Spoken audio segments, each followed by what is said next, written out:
Since Japan first discharged nuclear wastewater in August last year, China quickly announced a ban on the import of any aquatic products from Japan. You know, nearly 30% of Japan's aquatic products were originally exported mainly to the Chinese market. If Chinese people no longer eat Japanese aquatic products, Japan's aquaculture industry will face an unprecedented blow. Of course, since China began to ban Japanese aquatic products, other countries have also followed suit. In the past year, Japan's imports of marine food have dropped by as much as 47%, and economic benefits have decreased by more than $13 billion, which has severely hit the development of Japan's aquaculture industry. In this situation, a large number of Japanese fishermen are facing a survival crisis. They continue to put pressure on the government to resume aquatic product trade cooperation with China as soon as possible. So, will China lift the ban on Japanese aquatic products next? If you like our video content, please click to subscribe to my YouTube channel so that you can receive all our latest video content. Now, let's get into today's topic.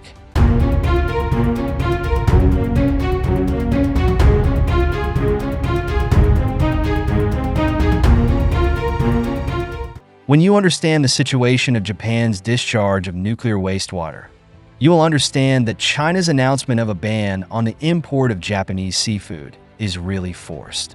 Everyone knows that nuclear-contaminated water contains a variety of radioactive substances, such as tritium and cesium, and these substances are likely to gradually accumulate through the food chain and eventually enter the human body.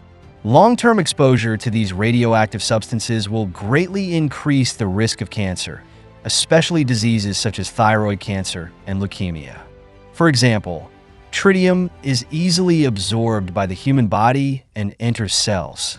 Its radioactivity may damage the DNA of cells, causing gene mutations and thus cancer.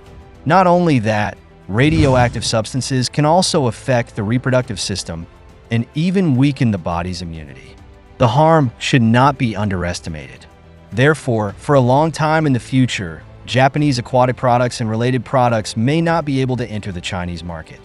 In order to make up for the huge losses caused by the loss of the Chinese market, Japan has tried to export aquatic products to other countries and regions, such as the United States, the European Union, and South Korea. However, the results were not satisfactory. Consumers in many countries also have concerns about these seafood that may be affected by nuclear wastewater.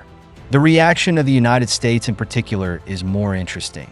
After the discharge of nuclear wastewater in Japan, the United States raised the standards for importing Japanese aquatic products, allowing only a few specific seafood products to be imported, such as Japanese scallops.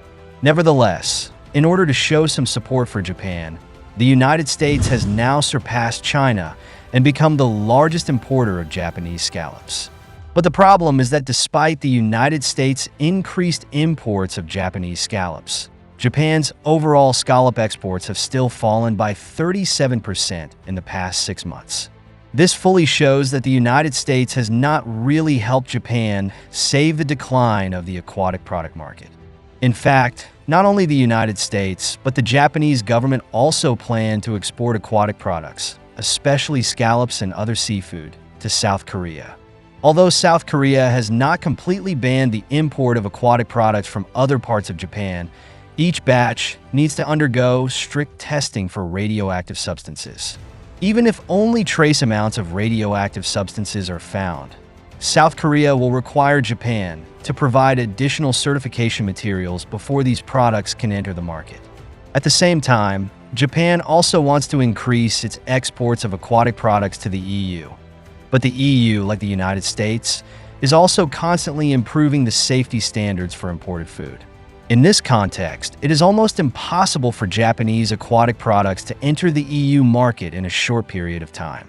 In addition, data shows that due to restrictions from China and other countries, Japan's exports of marine food have fallen by 47%, directly resulting in economic losses of more than $13 billion.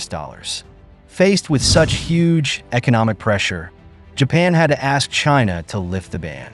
So, what measures did Japan take to deal with this crisis? As far as I know, Japan claims that they have taken purification measures for the discharged nuclear wastewater, using a multinuclide removal device to try to absorb the radioactive substances in the nuclear wastewater. However, the actual effect is not ideal. Studies have shown that there are still many radioactive substances in the treated nuclear wastewater. Although Japan has repeatedly cited the data of the International Atomic Energy Agency to prove that its aquatic products are not contaminated by nuclear pollution, we all know that the data of the International Atomic Energy Agency is sometimes affected by government pressure. What is more questionable is that Japan has always refused to allow foreign third-party testing teams to intervene, which undoubtedly greatly reduces the credibility of this test report. Although the International Atomic Energy Agency has repeatedly endorsed Japan, and even its Director General personally went to Fukushima to investigate and issued a test report, both China and EU countries believe that the reliability of these data is not enough to eliminate doubts. As the controversy over this incident continues to escalate, the losses suffered by Japan's aquaculture industry are also increasing, which has brought unprecedented pressure to the Japanese government. Now, in the economic and trade exchanges between China and Japan, the ban on aquatic products has almost become a hot topic that cannot be avoided. In this case, Japan begging China to lift the ban seems to be the only way to save it. In fact, as early as July this year, Japan sent several officials to China to negotiate in order to get China to lift the ban on Japanese aquatic products. Although their apparent purpose is to improve bilateral relations, everyone with a discerning eye knows that the core focus is still the issue of the aquatic product ban. Especially in the context of the first anniversary of the discharge of nuclear-contaminated water in Fukushima, the Japanese Prime Minister publicly called on China to lift restrictions on Japanese aquatic products and even held a relevant meeting. Even on August 23rd, he personally went to Fukushima to taste local aquatic products on the spot, trying to show the outside world that Fukushima's aquatic products are safe, pollution-free, and can be eaten with confidence.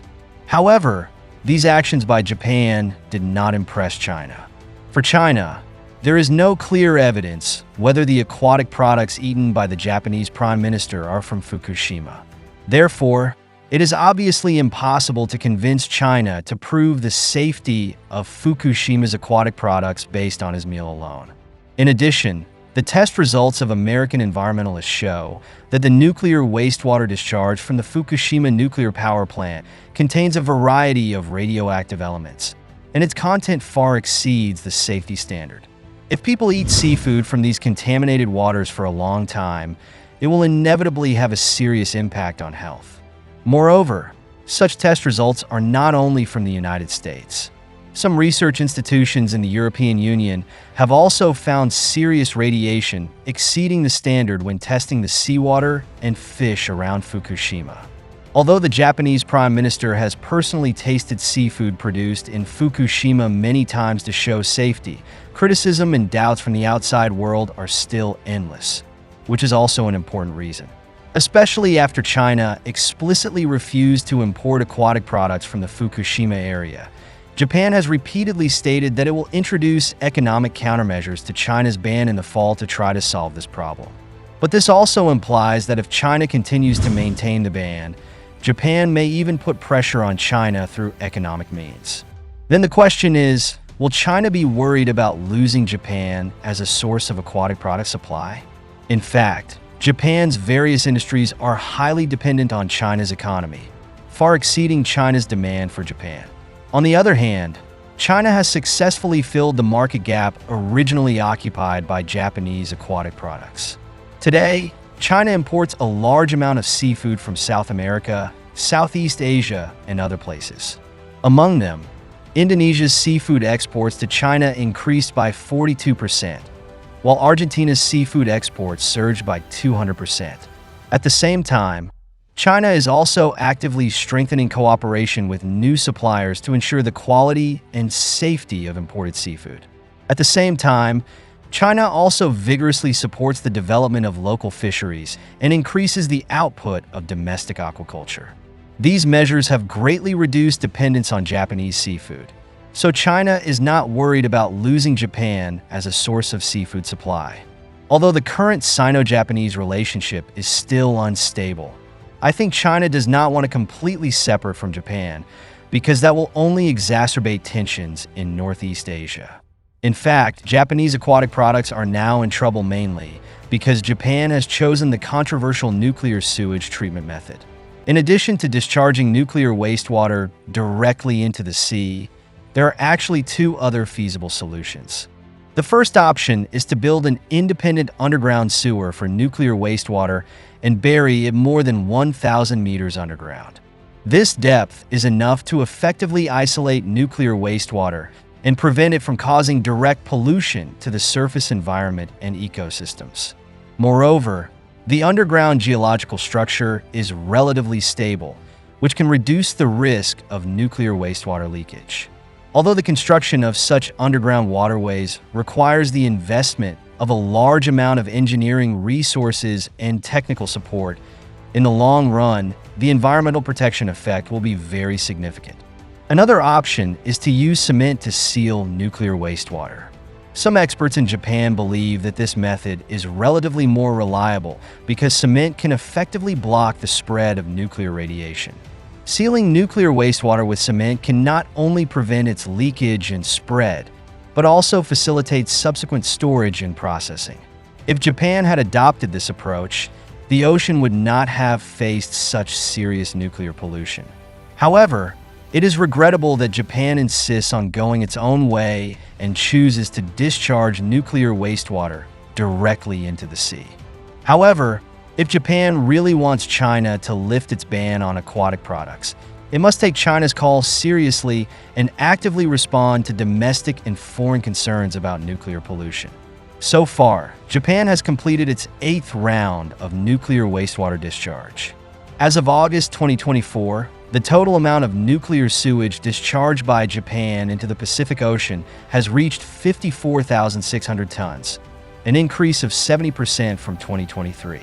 This approach is undoubtedly extremely irresponsible and full of risks.